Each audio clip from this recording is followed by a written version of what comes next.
Welcome to the deep dive. Today, we're tackling something, well, a really interesting paradox. It's about the Trump administration's current policies as of April 16th, 2025, around DEI Yeah. and how they're playing out in universities, especially with, all the discussion around anti-Semitism. We know you want to get up to speed quickly but thoroughly. And we think there are some surprising layers here.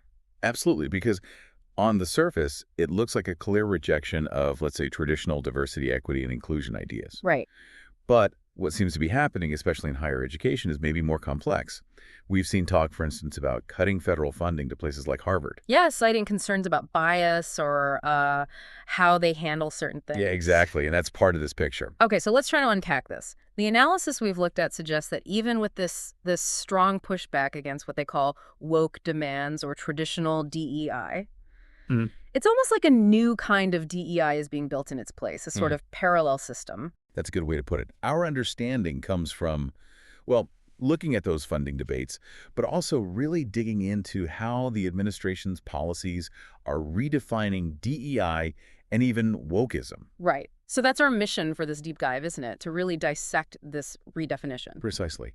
We need to look at how these policies address anti-Semitism on campuses, the specifics of that. And maybe crucially, explore the potential downsides, the unintended consequences, perhaps, especially for Jewish individuals who might not align with the administration's specific views on Israel. Exactly that potential disadvantage. Okay, so first things first, this whole reinterpretation idea. Traditional DEI, we usually think of it as policies to boost representation, fairness, belonging Look. for historically marginalized groups. Correct. And wokeism, though often used critically by conservatives, generally points to that heightened awareness of systemic injustice. But the Trump administration's argument, based on our sources, is that these traditional setups became, well, unfair. Yeah, they argue it gives unfair advantages, sometimes framing it as disadvantaging white individuals and men.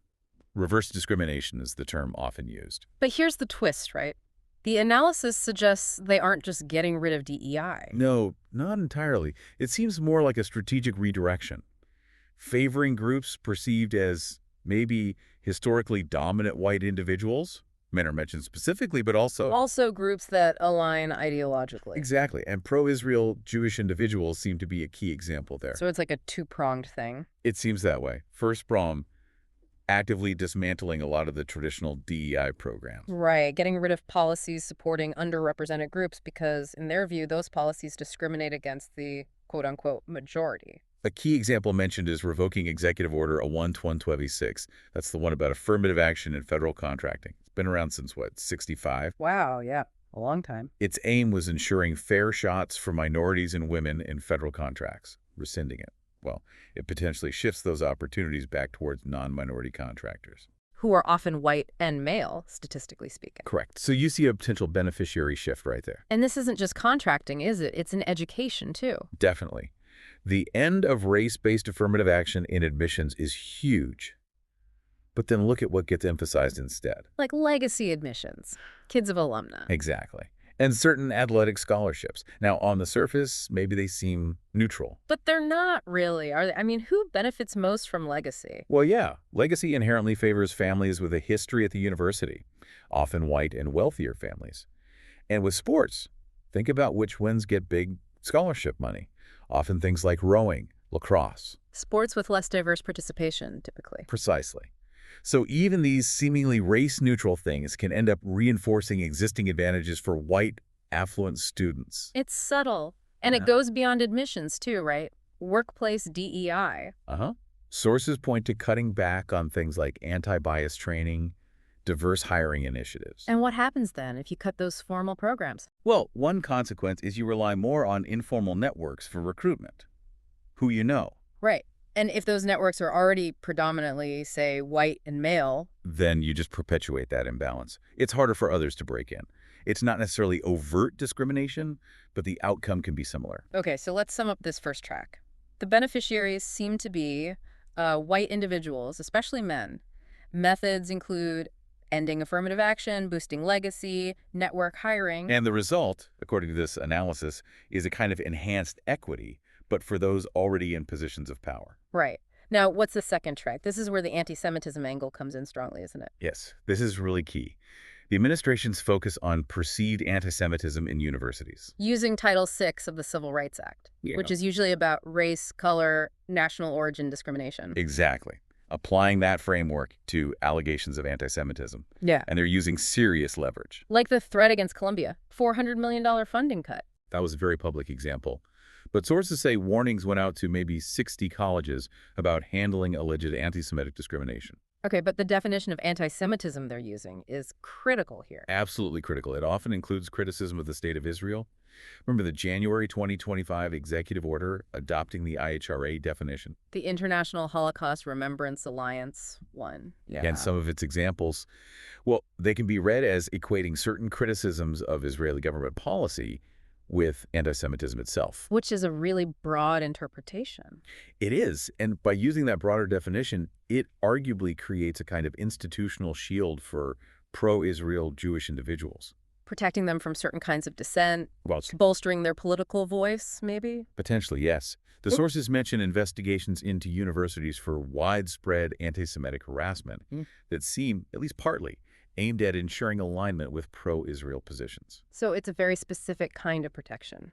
It is. So if we look at this through our redefined DEI lens, beneficiaries, pro-Israel Jewish individuals, linked to political alignment, methods, funding threats, legal action under Title VI using that expanded definition. And the result? A focused effort against discrimination, sure, but tailored very specifically for a politically favored group.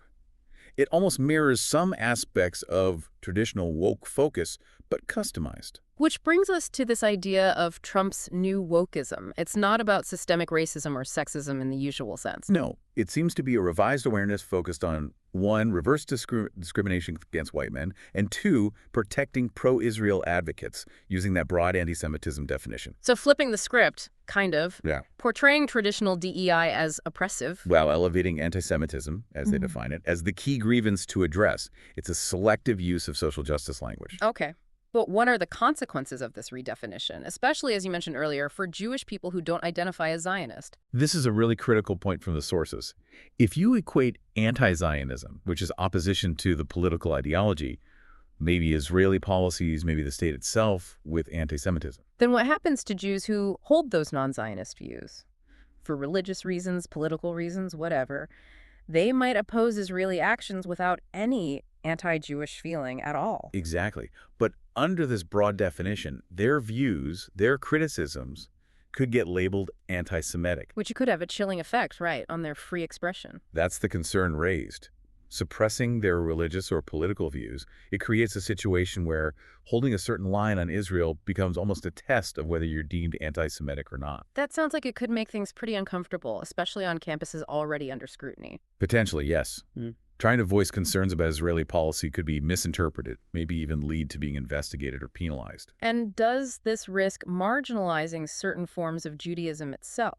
That's another concern highlighted. Think about groups like the Satmar Hasidim. Their opposition to Zionism is deeply theological. Right. So under these policies, their core religious beliefs could technically fall under this broad definition of anti-Semitism. It's a potential implication, yes. The worry is that these policies might inadvertently seem to promote or validate only a specific Zionist-aligned version of Jewish identity, where support for Israel is central. making non-Zionist Jews feel excluded, perhaps, less visible, maybe even feeling like their form of Judaism is less legitimate in the eyes of the administration or the institutions following its lead. So potentially elevating one viewpoint within the Jewish community. By aligning with it politically and offering these protections, maybe at the expense of other diverse Jewish perspectives feeling unsupported or worse. Okay, so wrapping this up, our deep dive seems to show the administration isn't just tearing down DEI. No, it's more like a strategic rebuild. Rolling back traditional programs, yes, but also building this new protection structure, Using a very specific, broad definition of anti-Semitism. which primarily benefits pro-Israel Jewish individuals, based on this analysis. But with the potential serious downside of alienating or even disadvantaging non-Zionist Jews, their views risk being mislabeled. It's a complex picture, Yeah. which really leads to a final thought, something for our listeners to maybe chew on. Yeah. How does redefining fundamental concepts like diversity, like discrimination, actually change the whole civil rights landscape? Who gets prioritized when we talk about equity? And what does it mean when one specific definition of something like anti-Semitism is used to drive policy, especially thinking about the diversity within the Jewish community and maybe even beyond? Exactly. What are those wider ripple effects? Yeah. Something to definitely keep thinking about.